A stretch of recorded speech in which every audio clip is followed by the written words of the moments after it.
In response to Zach's argument, the NSA is focused on terrorist attacks, so even if it is within the U.S., they will seek the information and find it and detect it when needed. The NSA actually has a process to collect the data. As White's of 2013 and Chief of Welfare, Senior Fellow in Governance states, they must document their requests but only need approval from their shift coordinator. If the analyst later discovers that they are looking at communications of a U.S. person, they must destroy the data. When the NSA discovers that previously intercepted information belongs to an American, they must usually destroy that information. Because this determination cannot always be made by a computer, this sometimes happens only after a human analyst has already looked at it. So if the information they're gathering from a U.S. Citizen is irrelevant toward their goal, they will just discard it. Everything that's not relevant toward keeping us safe and away from terrorist attacks is discarded. To further reinforce my point, again, White's from 2013, Senior Fellow in Governance Studies at Brookings Institute states, the NSA also must apply certain safeguards. For example, the NSA must withhold the names of the U.S. persons who are not relevant on ongoing investigations when they distribute information, unless that person's communications contain evidence of a crime or a relevant to a range of national security and foreign intelligence concerns. Also, analysts must document why they believe someone is outside the U.S. when they ask for additional information to be collected on that person. An unknown number of these cases are audited internally. If the NSA makes a mistake and discovers that it has targeted someone inside the U.S., it has 5 days to submit a report to the Department of Justice and other authorities.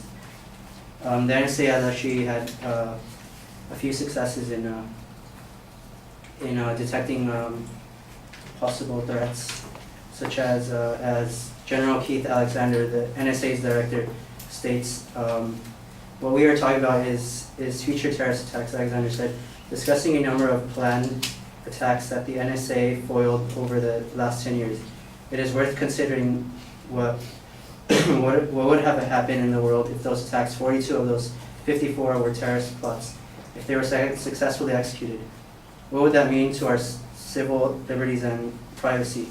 James Lewis, a researcher at the Center for Strategic and Internal Studies, agrees. The NSA said there were 54 cases where they were able to detect plans and stop them, and 50 of them led to arrests. 50 doesn't sound like a lot compared to the number of records.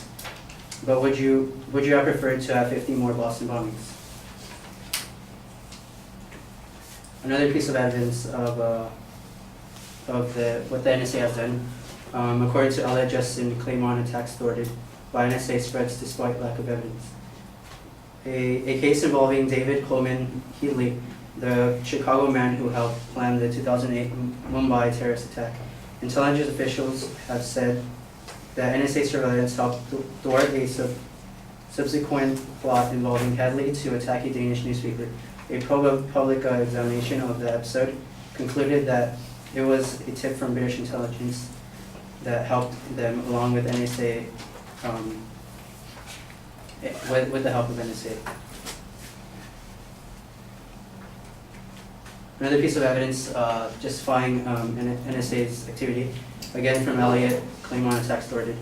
The case of Basil Moalin, the San Diego man convicted of sending $8,500 to Somalia to support Al-Shabaab, the terrorist group that has taken responsibility for the attack of a Kenyan mall last month. The NSA has said its collection of American phone records allowed it to determine that a U.S. phone was in contact with Shabaab figure, which in turn led them to Moalin. NSA critics, Senator. Yeah, so basically the NSA actually has stopped terrorist threats with the help of collecting data from various phone calls.